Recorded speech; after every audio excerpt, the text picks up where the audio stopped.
does it. So I hope you'll forgive me showing a video. I don't know on something like this how well a picture conveys.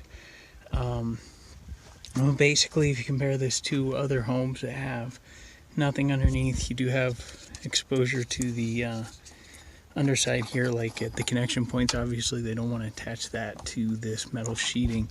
This is, I mean, this looks fairly thin, I guess, if you don't necessarily know what you're looking for, but this is actually pretty good thickness.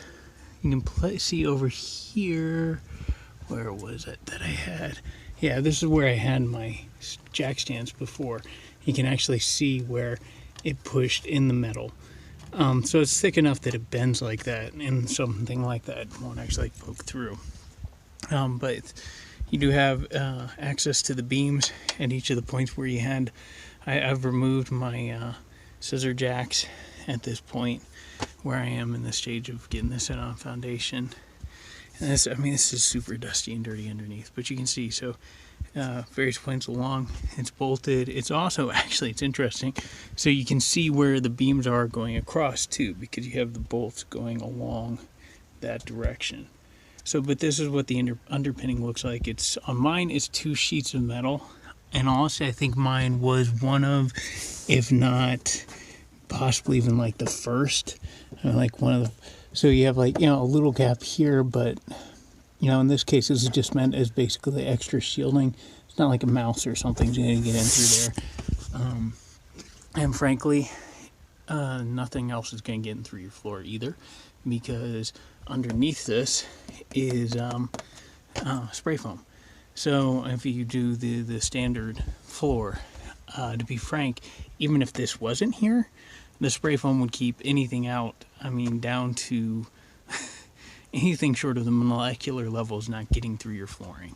That's just kind of how that works. So anyways, that's what that looks like. This is probably longer than people need, but to give you an idea, this is basically, and in honesty, if I'd known that I was going to end up doing what I did as quickly as I did, I probably wouldn't have bothered with this. This is basically an extra shielding for on the road. Rocks and things, if they're flying up, aren't going to get in underneath and hit your, even though the spray foam is actually incredibly durable, but it's just, you know, it's just an extra protection for that kind of thing. If you're not going to be moving around that much, you're probably fine. Again, even a mouse is not going to probably dig through. I mean, I'm sure if it really tried really hard, a mouse could potentially dig through spray foam. A mouse can dig through wood if it's super determined and hungry, but it's not going to get in there. So again, probably something I don't necessarily need.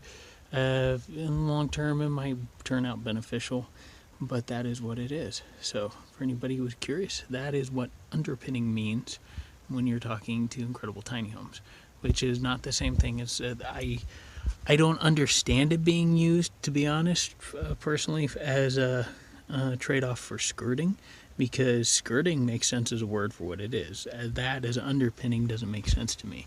This does, because it is underneath and it's pinned on, which I guess technically skirting could be too. But anyways, now I'm just being semantics. So, yeah. And also, so just, I don't know if anybody else is curious, these are like your attachment points too. For me, I'm going to have a 6x6 post coming up here where these two come together, these two beams, and then I'm going to have cable, 3/8 inch cable that's going to be tied down into a similar thing in the concrete, which will be at ground level.